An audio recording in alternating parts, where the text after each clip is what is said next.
سلام ان کے لیے۔ نحمده ونصلي ونسلم على رسول الكريم اما بعد فاعوذ بالله من الشيطان الرجيم بسم الله الرحمن الرحيم حاميم والكتاب المبين إنا أنزلناه في ليلة مباركة إنا كنا منذرين فيها يفرق كل أمر حكيم۔ 15 شعبان کی جو رات ہے جس کو شب براءت کہتے ہیں، اکثر اہل علم کی رائے یہی ہے کہ یہ رات جو ہے فضیلت کی رات ہے، بابرکت رات ہے، اور شروع ہی زمانے سے جو ہے اللہ کے نیک بندے اس رات میں جو ہے عبادت کا اہتمام کرتے ہیں۔ اس رات کی فضیلت جو ہے وہ کئی وجوہات کی بنا پر ہے۔ پہلی وجہ تو یہ ہے کہ یہ رات مغفرت والی رات ہے۔ حدیث شریف میں عائشہ رضی اللہ تعالیٰ سے روایت ہے کہ نبی کریم صلی اللہ علیہ وسلم نے ارشاد فرمایا کہ جب شعبان کی 15 تاریخ آتی ہے، یعنی کہ شب برات جس کو کہا جاتا ہے، تو اللہ تعالیٰ اپنی شایان شان، اپنی شان کے مطابق آسمانی دنیا پر نزول فرماتے ہیں، اور قبیلہ بنی کلب کی جو بکری ہیں، ان کے جسم پر جو بال ہیں، اس سے بھی زیادہ تعداد میں لوگوں کی مغفرت فرماتے ہیں۔ یہ بنی کلب ایک عرب کے اندر قبیلہ تھا، یہ اس بات میں مشہور تھا کہ بکریاں بہت زیادہ رکھتے تھے، تو نبی کریم صلی اللہ علیہ وسلم نے مثال دینے کے لیے، سمجھانے کے لیے امت کو بتایا کہ بھائی دیکھو، بنی کلب کی جو بکریاں ہیں تو اس کے جسم پہ جتنے بال ہیں اس سے بھی زیادہ لوگوں کی مغفرت اللہ تعالیٰ فرماتے ہیں۔ تو یہ مغفرت والی رات ہے، اس میں جو ہے اللہ تعالیٰ سے اپنی مغفرت مانگی جائے۔ اور ایک روایت میں یہ ہے کہ یہ جو ہے حضرت عائشہ رضی اللہ عنہ کی روایت ہے کہ بنی کلب کی جو بکریاں ہیں ان کی جسم پر جو بال ہیں اس سے زیادہ اللہ تعالیٰ اس رات میں لوگوں کو جہنم سے نجات عطا فرماتے ہیں، تو یہ جہنم سے آزادی کی بھی رات ہے۔ تیسری بات یہ رات قبولیت کی، دعاؤں کی قبولیت کی رات ہے۔ احادیث میں یہ بات ہے کہ جب یہ رات شروع ہوتی ہے تو اللہ تعالیٰ جو ہے آسمانی دنیا پر نزول فرماتے اپنی شان کے مطابق، اور اس قسم کی صدائیں اللہ تعالیٰ کی طرف سے لگتی ہیں کہ بھائی کہ کیا کوئی ہے مغفرت طلب کرنے والا کہ میں اس کی مغفرت کر دوں؟ کیا کوئی ہے رزق طلب کرنے والا جو کہ اس کو رزق عطا کروں؟ کیا کوئی ہے جو مصیبت میں ہو، پریشانی میں ہو، میں اس کو عافیت عطا فرماؤں؟ یہ صدائیں اللہ تعالیٰ کی طرف سے روز ہی رکھتی ہیں رات کو، لیکن فرق یہ ہے کہ روزانہ رات کو جو ہے وہ 1/3 رات گزرنے کے بعد، یہ بعض روایات میں آتا ہے کہ رات کے آخری پہر میں صدائیں لگتی ہیں، لیکن شب برات کے اندر پوری رات یعنی کہ غروب آفتاب ہوتے ہی صبح تک اللہ تعالیٰ کی طرف سے صدائیں لگتی ہیں۔ اب جو ہے کچھ اعمال کا ذکر ہے، میں عرض کر دیتا ہوں کہ شب برات کے اندر جو ہے کون کون سے اعمال ہیں۔ تو ایک بات تو یہ سمجھ لی جائے بنیادی طور پر کہ جو ایک عمل ہے کہ 15 شعبان کی رات کو قبرستان جایا جاتا ہے۔ تو دیکھیں ایک حدیث میں یہ بات ملتی ہے، عائشہ رضی اللہ تعالیٰ کی روایت ہے ایک رات جو ہے میں نے بستر پر نبی کریم صلی اللہ علیہ وسلم کو گم پایا۔ تو بہرحال طویل روایت اس میں یہ ہے کہ نبی کریم صلی اللہ علیہ وسلم کو دیکھا کہ وہ بقیع قبرستان جو مدینہ منورہ میں آپ وہاں تشریف لے گئے۔ تو نبی کریم صلی اللہ علیہ وسلم سے ایک رات اس جو ہے 15 شعبان کی جو رات ہے ایک مرتبہ زندگی میں جانا ثابت ہے۔ یہ بات یاد رکھنے کی ہے جو کہ اللہ کے رسول علیہ السلام سے جو عمل جس درجے میں ثابت ہو اس کو اسی درجے میں رکھنا دین ہوگا۔ اگر اس میں مزید اضافہ کریں گے، اس کو لازم سمجھیں گے تو وہ عمل دین سے نکل جائے گا۔ تو 15 شعبان کو آپ قبرستان گئے لیکن پوری زندگی میں ایک مرتبہ، تو لہٰذا اگر کوئی آدمی ایک مرتبہ سنت کی نیت سے چلے جائے تو اس کو ثواب مل جائے گا۔ آج کل جو ہمارے ہاں یہ ہے کہ بھائی شب برات کی وہ رات کی فضیلت ہی حاصل نہیں ہوگی جب تک کہ قبرستان نہ جایا جائے۔ پھر بعض جگہ جو ہے وہ بسیں بک کرا کے جایا جاتا ہے، بعض جگہ جو ہے اس کا اتنا زیادہ اہتمام کیا جاتا ہے۔ تو یاد رکھیں یہ شریعت کی حدود سے تجاوز ہے۔ اگر جا رہے ہیں تو سنت کی نیت سے جائیں، لیکن اس کو لازم نہ سمجھے جانے کو، اور اس کے اندر اہتمام بھی نہ ہو کہ بھائی سارے گھر والوں کو جمع کر کے جا رہے ہیں، بھائی چلے جائیں انفرادی طور پر، اور جو نہیں جا رہا اس کو نکیر نہ سمجھیں۔ تو یہ ہے۔ اور دوسری بات یہ سمجھنے کی ہے کہ نبی کریم صلی اللہ علیہ وسلم کی تعلیم تو یہ ہے کہ بھائی کم سے کم ہفتے میں ایک مرتبہ قبرستان جایا جائے۔ کہ قبرستان جانا اس میں 2 چیزیں، ایک تو یہ کہ جو آپ کے عزیز و اقارب وہاں دفن ہیں ان کا حق ہے، اور دوسرا یہ ہے کہ خود آدمی اپنی آخرت کی یاد کے لیے آتا ہے کہ خود بھی اس کو ایک دن وہاں آنا ہے۔ تو یہ مقصد ہے. اب پورے سال تو ہم قبرستان کی شکل نہ دیکھیں اور اسی رات چلے جائیں، تو یہ کہاں کی عقل مندی ہے؟ تو یہ ہے، میں نے عرض کر دیا، کوئی اس کو لازم نہ سمجھے، کوئی ضروری چیز نہیں، کبھی جائے کبھی چھوڑ دے، اس درجے میں اس کو رکھا جائے. اور یہ ہے کہ باقی زندگی میں بھی جانے کا معمول بنا ہے. تو ایک تو یہ ہے. دوسری یہ بات سمجھنی ہے کہ اس رات کے جو اعمال ہیں اس میں کوئی خاص عبادت منقول نہیں ہے. بھائی آپ 4 چیزیں ہیں، نوافل پڑھیں، پھر عام نوافل کی طرح یہ جو پرچے بڑھتے ہیں کہ اتنی رکعتیں پڑھ لو، اس میں یہ پڑھ لو، اس کی کوئی حقیقت نہیں ہے، نہ قرآن میں اس کا ثبوت نہ حدیث سے ثبوت. نفلی عبادات کریں، پہلی چیز نوافل پڑھیں، اور دوسری چیز جو ہے اس میں دعائیں کریں خوب. اور اس میں یہ ہے کہ مناجات مقبول الحزب العظم، یہ اس جیسی جو کتابیں جس میں نبی کریم صلی اللہ علیہ وسلم سے جو دعائیں منقول ہیں وہ اس کے اندر جمع کر دی گئی ہیں، اس کو بھی پڑھیں. ذکر و اذکار استغفار کی تسبیح ہے ہی مغفرت کی رات، اور اسی طریقے سے جو ہے درود شریف کی تسبیحات ہیں یہ ہے. اور چوتھا عمل جو ہے وہ تلاوت قرآن کریم. یہ 4 اعمال ہیں.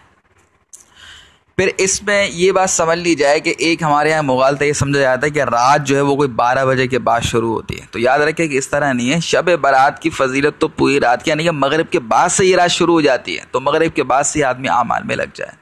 یہ نہیں کہ عشاء بھی ہو، مغرب بھی ہوگا، عشاء بھی ہوگا، اس کے بعد جا کے. اور ایک مغالطہ یہ سمجھا جاتا ہے کہ رات جاگنے کو ضروری سمجھا جاتا ہے. تو بھائی یہ بات سمجھ لیں کہ رات جاگنا مقصود نہیں. پھر یہ ہوتا ہے کہ بھائی رات جاگا نہیں آئی، چلو بھائی دوستوں کو جمع کر لیا، کچھ کھا لیا، گپ شپ لگا لی. تو گپ شپ اس رات کے اندر لگانا یہ اس رات کی ناقدری ہے. اور خصوصاً مسجد کے اندر تو اپنے اعمال کو ضائع کرنا ہے. تو اصل تو یہ ہے کہ عثمان رضی اللہ عنہ کی روایت ہے، اس نے عشاء کی نماز باجماعت پڑھ لی تو ایسا ہے کہ اس نے آدھی رات نوافل میں گزار دی. اور جس نے عشاء اور فجر دونوں کی نماز باجماعت ادا کر لی تو ایسا ہے کہ پوری رات عبادت میں گزار دی. تو علماء فرماتے ہیں اگر کوئی عشاء کی نماز اور فجر کی نماز ہی جو ہے باجماعت پڑھ لے تو بھی اس رات کی برکت سے محروم نہیں ہے. تو فرائض کا تو اہتمام ضروری ہے. اس کے علاوہ اللہ تعالیٰ جتنی توفیق دے، جیسے میں نے عرض کیا نوافل قرآن کریم کی تلاوت ہو جائے، باقی رات آرام کر لیا جائے. یہ نہیں کہ جو ہے اس میں گپ شپ لگ رہی ہے وغیرہ، یہ جو ہے اپنے اعمال کو خراب کرنے والی بات ہے.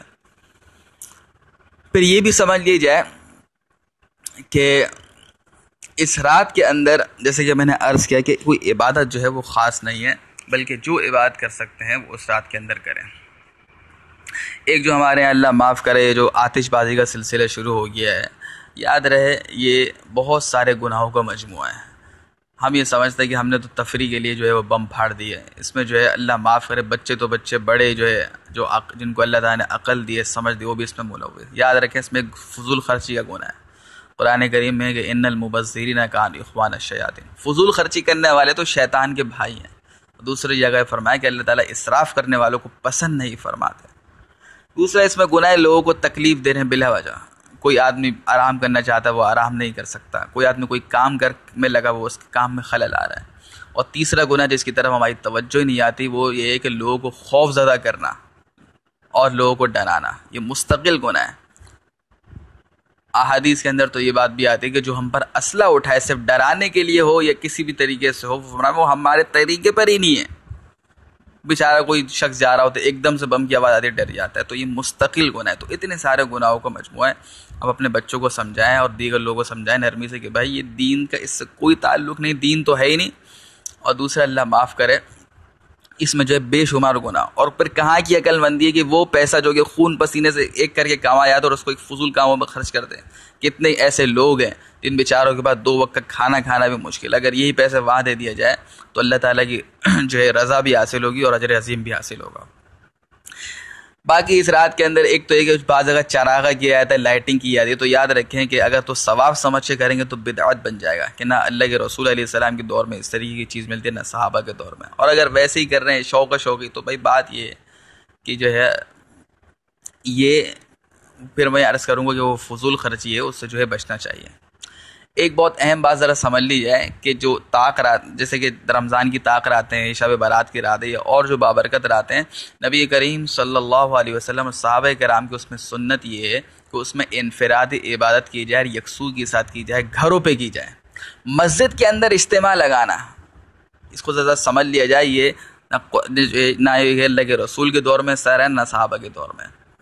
مقصد یہ ہے کہ بندہ اللہ کے ساتھ تعلق جوڑے، اپنی مغفرت مانگے، امت کے لیے جو ہے دعائیں کرے، امت کے گناہوں کی مغفرت مانگے، اور یہ جب ہی حاصل ہوگا جب یکسوئی کے اندر، تنہائی کے اندر بندہ جتنا ہو سکے گھر میں عبادت کرے۔ اب بعض لوگ یہ کہتے ہیں کہ بھائی گھر میں رہیں گے تو نیند آ جائے گی، تو بھائی میں نے عرض کر دیا کہ جاگنا کوئی مقصود ہی نہیں ہے، تھوڑی عبادت سنت کے مطابق ہوگی، اس کا اجر اللہ کے ہاں بہت زیادہ ہے، وہ قبول ہے، اور اگر سنت سے ہٹی ہوئی وہ چیز ہے تو وہ اللہ کے دربار میں جو اس کی کوئی حیثیت نہیں ہے، تو اس کو بھی ذرا سمجھا جائے۔ پھر یہ کہ بعض لوگ اس رات کے اندر حلوہ وغیرہ پکاتے، تو یاد رکھیں بات ہوئی کہ شیطان نے اب کیا ڈالا کہ بھئی رات عبادت کی تھی لیکن جو ہے ہماری خواتین کو حلوہ پکانے میں لگا دیا کہ جب تک حلوہ نہیں پکائیں گے اور نہیں دیں گے تو وہ گویا کہ رات کی عبادت ہی ادا نہیں ہوگی۔ تو بھائی اگر تو اس کو ثواب سمجھ رہے ہیں کہ اس دن کے اندر تو وہ تو بدعت بن جائے گا، اور اگر دیکھا دیکھی کر رہے ہیں تو اس میں بھی بات یہ ہے کہ بھائی دن خاص نہ کریں، رات خاص نہ کریں۔ شریعت نے جس حکم کو عام رکھا اس کو عام رکھیں۔ عام دنوں کے اندر آپ کسی کو حلوہ ہو یا کوئی بھی چیز پکا کے کھلائیں تو خود احادیث میں کھانا کھلانے کی ترغیب ہے۔ تو بھائی اگر اللہ کو راضی کرنا مقصود ہے تو اپنی طرف سے قیودات کیوں لگاتے ہیں؟ اگر اللہ کو راضی کرنا مقصود ہے تو دوسرے دنوں میں کریں، جس کو شریعت نے عام رکھو اس کو عام رکھیں۔ ایک عمل جو ہے یہ جو ہمارے یہاں بہت شروع ہو گیا ہے کہ شب برات کی رات میں جو ہے میسیجز کے رہے آتے ہیں کہ بھائی جتنی بھی غلطی ہو گئی مجھ سے معاف کر دو، اسی طرح طاق راتوں میں، رمضان کی پہلی راتوں میں جو شروع ہو گیا ہے، اس کو بھی ذرا سمجھ لیں۔ دیکھیے پہلی بات تو یہ ہے کہ کسی سے اپنے کسی کوئی حق تلفی ہو جائے، کسی کوئی دل دکھا دیا، کسی کا کوئی آپ کے اوپر جو ہے حق ہے، چاہے وہ مالی حق ہے یا کسی بھی کوئی جانی حق ہے، اس کو اذیت دے دی تو معافی مانگنا، دوسرے سے دل صاف رکھنا یہ بہت اچھا عمل ہے اور یہ مطلوب بھی ہے۔ لیکن سوال یہ ہے کہ وہ ایک ہی رات کے لیے ہے؟ بھائی اصل تو یہ ہے کہ اگر کسی مسلمان کا کبھی کوئی دل دکھا دیا یا کسی کے کوئی پیسے ہیں تو وہ تو جلد سے جلد اس کا حق ادا کیا جائے۔ تو یہ مذاق نہیں بنائے کہ ایک رات کے اندر کر کے پورے سال خاموش بیٹھ گئے۔ شریعت کی تعلیم تو یہ ہے کسی مسلمان کا کوئی حق ادا کرنا ہے تو جلد سے جلد اس کے حق کی ادائیگی کرو، 15 شعبان کا انتظار نہ کریں۔ کسی مسلمان کے جو ہے کسی کوئی حق تلفی کر دی تو اس سے جو ہے معافی مانگے جا کے۔ اور دوسری بات یہ ہے کہ بھائی معافی مانگنے کے لیے بھی کچھ شرائط ہیں۔ پہلی شرط تو یہ ہے کہ دل میں ندامت بھی ہو جس سے آپ گناہ ہو گیا ہے۔ اب ندامت تو نہیں، وہ میسج فارورڈ پہ فارورڈ ہو جا رہے ہیں، بس ایک رسم بن گئی ہے۔ دوسرا یہ ہے کہ جس سے معافی مانگ رہے وہ معاف بھی کرے، یہ بھی شرط ہے۔ اب ہوتا یہ کہ آپ کو جو ہے معافی گروپ میں جو ہے کسی ایک سے تلفی ہوئی ہے اس کو آپ انفرادی میسج کریں، آپ 50 لوگ گروپ میں ان کو بھیج رہے ہیں، اب اس نے پڑھا نہیں پڑھا، اب لوگ ایسے ہی ہے کہ بھائی یہ تو چلتا رہتا ہے، اس کو کیا اہمیت ہے، چھوڑو۔ اور دوسری بہت اہم بات میں سمجھانا چاہ رہا ہوں کہ معافی کے لیے جو شرائط، ایک تو یہ کہ ندامت ہو، فوراً اس گناہ کو چھوڑے اور آئندہ نہ کرنے کا عزم، یہ 3 چیزیں۔ اور چوتھی شرط یہ ہے کہ اگر کسی کو مالی حقوق ہے تو اس کو ادا کریں۔ اسی طریقے سے اگر کوئی اللہ تعالیٰ کے حقوق میں سے کہ نمازیں چھوڑی ہوئی ہیں تو اس کی قضا کی بھی ادائیگی ضروری ہے، یہ صرف زبانی معافی سے کام نہیں چلے گا۔